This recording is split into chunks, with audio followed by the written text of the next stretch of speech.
Did you know that 2LGBTQ plus people and communities have long-standing histories in New Brunswick? Organizing, making space, acting up, honoring past activisms, and fighting for change is an important part of 2LGBTQ plus cultures in New Brunswick. Have you heard of FLAG?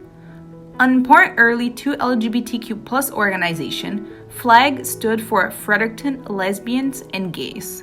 A story from the May 18, 1980 issue of the Halifax-based 2LGBTQ plus magazine, Have You Heard?, featured a letter to the editor from FLAG. On February 11th, 3 men were fired from their jobs as waiters at the Pier 1 restaurant in Hilliard Place in St. John, New Brunswick, because they are gay. A complaint has been lodged on their behalf by FLAG with the NB Human Rights Commission. FLAG will be pushing to have the 3 reinstated, but the law in New Brunswick, as in Nova Scotia, all provinces except Quebec, does not cover sexual orientation, so the pressure needed will be heavy. All gays and lesbians are urged to let their feelings known to the NB Human Rights Commission. Also in New Brunswick, FLAG has been refused an ad in the Telegraph Journal, Evening Times. Both are part of the Irving monopoly, much like the Halifax dailies in lack of content.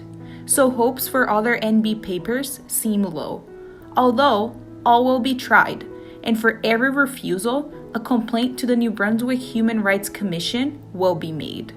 New Brunswick's Human Rights Commission has protected discrimination against sexual orientation since 1992. However, they have only sought to protect New Brunswickers from discrimination against gender identity since 2017. That's not very long ago. Today, organizations such as the Queer Heritage Initiative of New Brunswick exist to collect and preserve New Brunswick's 2LGBTQ plus communities' stories and histories.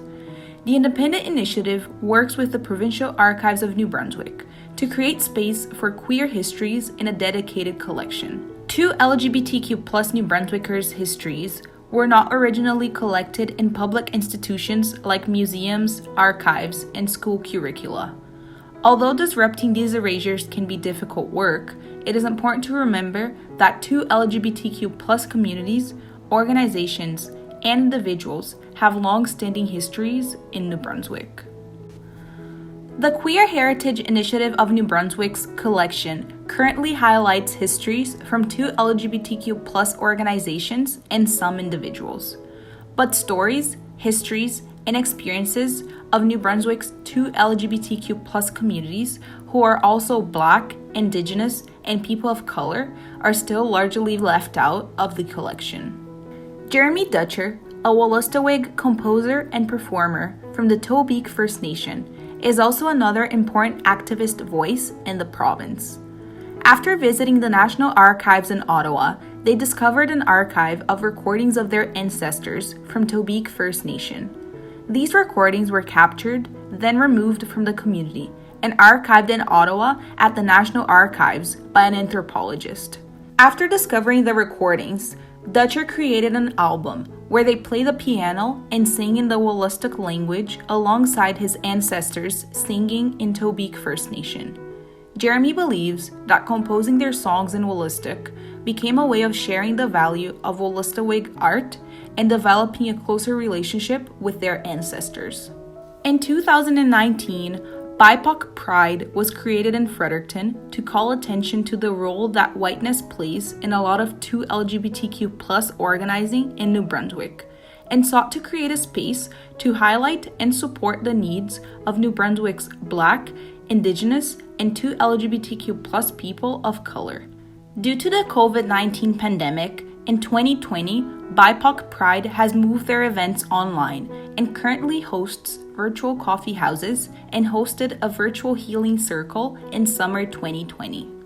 Organizations like the Queer Heritage Initiative of New Brunswick and BiPOC Pride and the activism of artists like Jeremy Dutcher work to disrupt the erasures of 2LGBTQ plus communities' histories and experiences from public institutions like archives, curricula, and museums. What can we do in schools to disrupt these erasures? What about in our larger communities?